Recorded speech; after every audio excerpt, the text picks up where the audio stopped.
คุณคิดว่าประเทศนี้เป็นยังไงบางทีประเทศเรา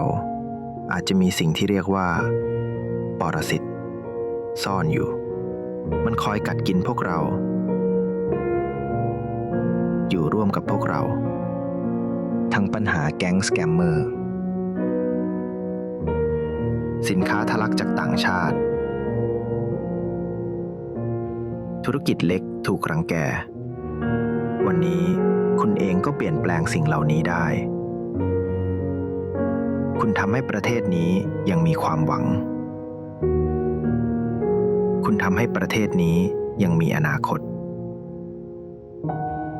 และคุณทำให้ประเทศนี้กลับมามีรอยยิ้มได้อีกครั้งขอเพียงวันนี้คุณแค่เริ่มลงมือทำ